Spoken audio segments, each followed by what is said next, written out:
Halo guys, selamat berjumpa kembali di channel Mimin. Kali ini Mimin akan membawakan alur cerita film yang berjudul Ocean Eleven. Film ini mengisahkan seorang mafia yang baru saja dibebaskan dari penjara dan dia akan melakukan aksi kejahatan selanjutnya. Danny Ocean membentuk sebuah tim yang terdiri atas pencuri-pencuri andal. Rencananya ia akan membobol brankas 3 kasino terkenal di Las Vegas, yang memang brankasnya dijadikan satu. Suatu malam, brankas berisi ratusan juta dolar tersebut akan dibuka. Hal ini tentunya menjadi peluang Danny CS untuk bisa mencuri uang dari brankas tersebut. Akankah Danny dan timnya berhasil menjalankan aksinya tersebut? Mari kita lanjut ke alur ceritanya. Sebelum lanjut ke alur cerita, jangan lupa untuk klik, like, share, and subscribe agar tidak ketinggalan video menarik lainnya dari Mimin. Terima kasih. Film dibuka dengan adegan wawancara seorang narapidana yang bernama Danny Ocean.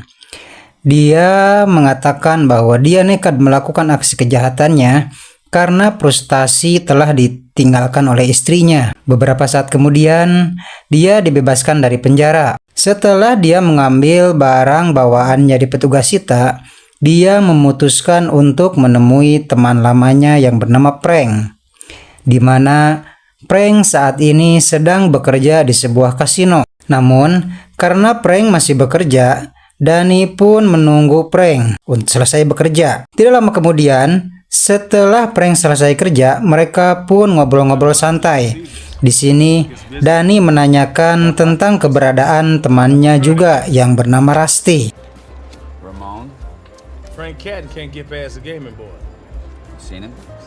Last I heard, he was teaching movie stars how to play cards. Rusty sendiri adalah teman Danny sewaktu Danny belum dipenjara. Dia sekarang berprofesi sebagai pengajar judi untuk kalangan artis.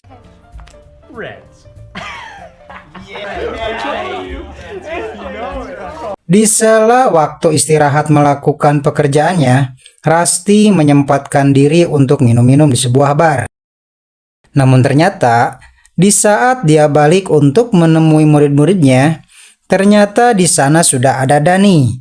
Mereka pun memutuskan untuk bermain kartu dengan uang beneran bersama murid-murid Rusty. Namun, karena murid-murid Rusty masih pemula dalam bermain kartu, mereka pun akhirnya kalah oleh Danny dan Rusty. Singkat cerita, setelah permainan bubar, Danny mengajak Rusty untuk membobol brankas 3 kasino di Las Vegas. Ketiga kasino tersebut adalah milik Terry Benedict. Di sini, Rusty menyetujui ajakan Danny tersebut. Mereka pun bergegas pergi untuk mendapatkan blueprint denah bangunan kasino tersebut. Setelah Rusty melihat blueprint tersebut, dia mengatakan bahwa untuk melancarkan aksi tersebut, mereka membutuhkan modal yang sangat besar.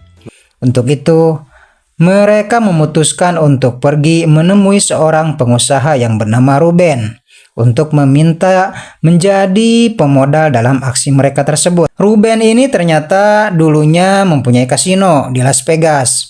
Namun, kasinonya kalah saing dengan kasino milik Terry Benedict. Jadi, secara tidak langsung, Ruben mempunyai dendam pribadi terhadap Benedict. Untuk itu, ia pun menyanggupi permintaan Danny dan Rusty untuk membiayai aksi perampokan mereka. Lalu mereka pun mulai merekrut tim untuk melancarkan perampokan tersebut. Pertama, orang yang mereka rekrut adalah Frank. Lalu, mereka pun merekrut 2 orang driver handal.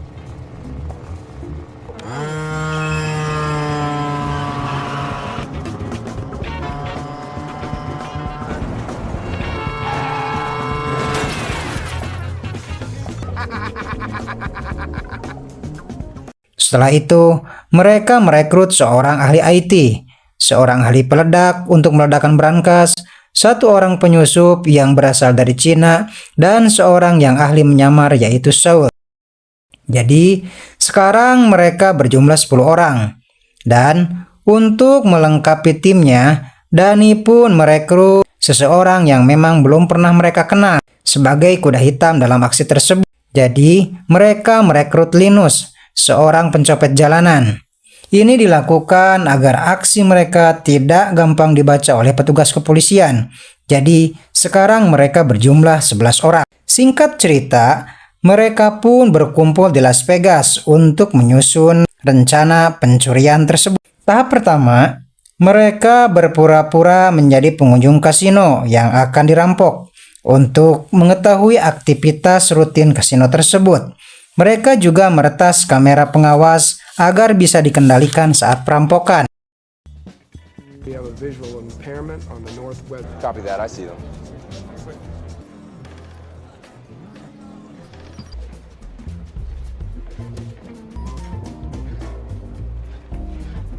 Hey, I was trying to deliver my balloons! Gentlemen. And we're up and running.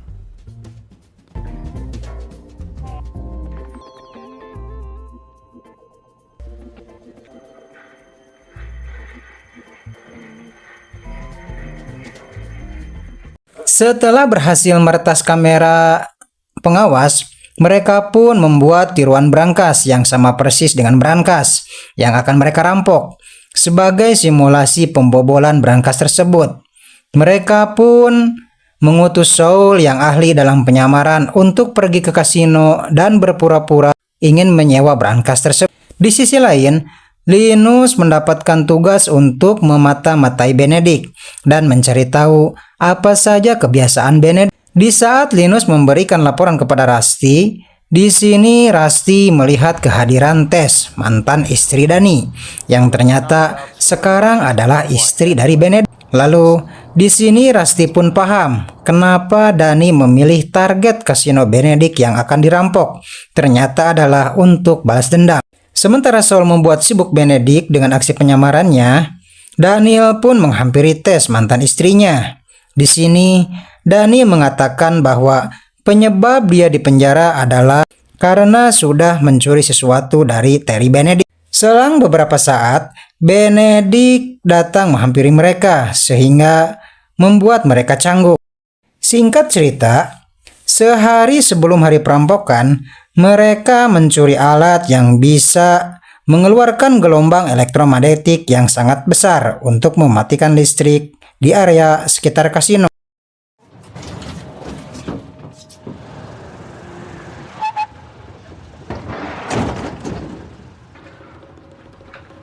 Back it up.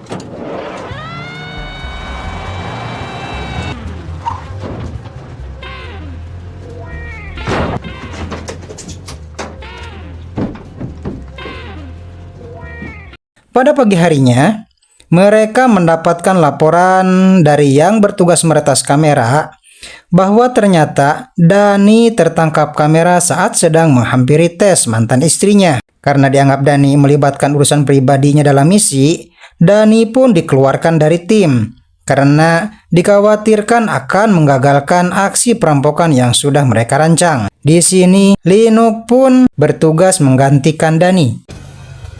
Pertama, mereka mengirimkan paket yang akan dititipkan ke brankas kasino Benedict. Lalu Benedict yang melihat Daniel ada di kasinonya menyuruh anak buahnya untuk memasukkan Daniel ke ruangan tanpa CCTV yang biasanya digunakan untuk menginterogasi seseorang. Dia memanggil seorang preman untuk menghajar Daniel di situ. Dan ternyata preman tersebut sudah bersekongkol dengan Daniel sebelumnya. Dan operasi pun Leave you two alone to talk things over.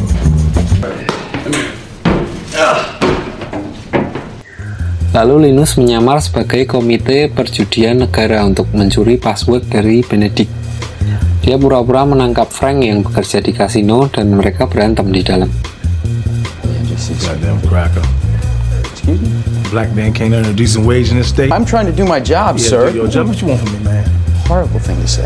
No, I didn't mean. Okay, come on, sit down. Yen, Chinese yang agak susah ngomong bahasa Inggris tadi, dimasukkan ke dalam box tempat koin kasino yang akan mereka susupkan ke dalam brankas.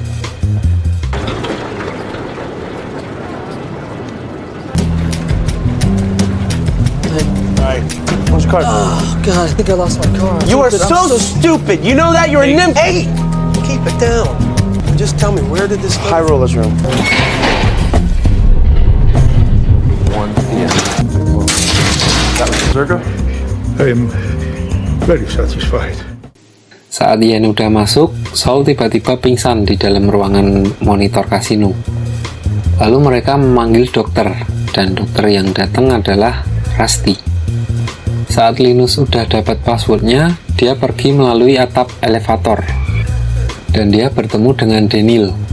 Di sini Daniel ternyata tidak benar-benar keluar, jadi mereka cuma acting untuk ngetes Linus. Mereka menggelantung di atas lorong lift yang penuh dengan sensor. Setelah itu, Buzz, temennya Tony Stark tadi, menggunakan alat yang dicurinya kemarin untuk mematikan listrik di daerah situ. Dan gak disangka malah seluruh kota mati lampu.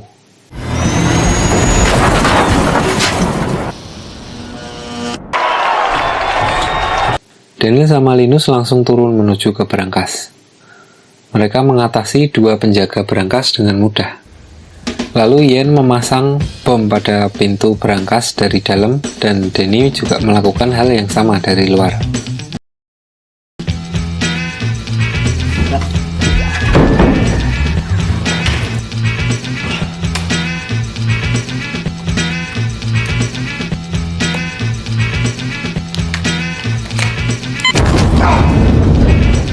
Setelah pintunya terbuka, mereka bertiga memasukkan uangnya ke dalam tas. Sampai di sini, Rusty menelpon Benedict. Dia menyuruh Benedict untuk melihat CCTV. Dia bilang kalau dia adalah perampok yang sedang ngerampok kasino miliknya. Dan mereka cuma ngepack setengah dari total uang yang ada di berangkas. Benedict dikasih 2 pilihan untuk membiarkan mereka keluar baik-baik dan hanya kehilangan setengah dari uangnya, atau mereka akan meledakkan semua uang di dalamnya. Di sini Benedict lapor polisi lalu menyetujui perjanjiannya untuk membiarkan mereka keluar dengan separuh uang yang ada di berangkas.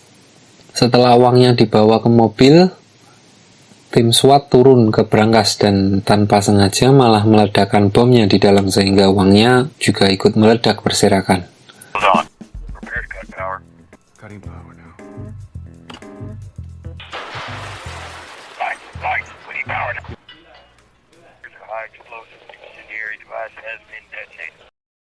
Dan Benedict pun juga langsung turun ke berangkas. Sementara mobil yang membawa uang tadi juga meledak. Dan isinya ternyata hanyalah brosur iklan penumbuh rambut. Di sini Benedict sadar kalau video perampokan yang dia lihat di CCTV tadi hanyalah hasil rekaman. Jadi bukan benar-benar terjadi. Dan memang benar itu hanyalah hasil rekaman dengan menggunakan replika berangkas yang mereka bangun untuk latihan. Jadi saat Benedict menelpon polisi tadi, Rusty dan kawan-kawan mengalihkan teleponnya. Jadi mereka yang angkat teleponnya. Mereka menyamar sebagai tim SWAT yang datang ke berangkas tersebut dan pura-pura meledakkan bomnya di dalam, sambil mereka mengamankan uangnya.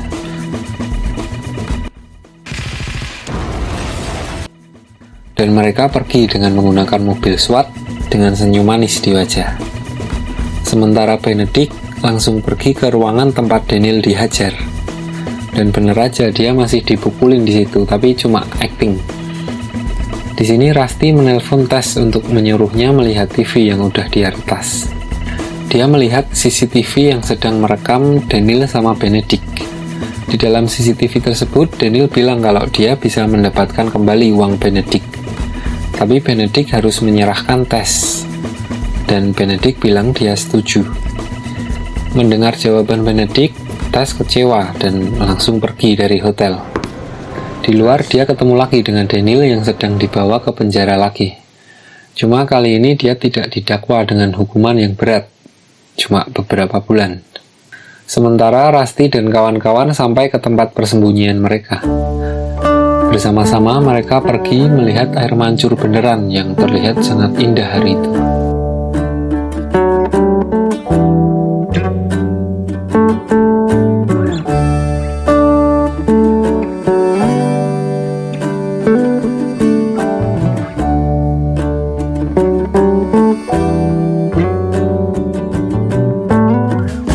Beberapa bulan kemudian, Daniel keluar dari penjara. Dia dijemput Rusty sama Tess. Hasil dari perampokan tersebut mereka bagi rata, masing-masing dapat $13 juta. Dan cerita pun selesai.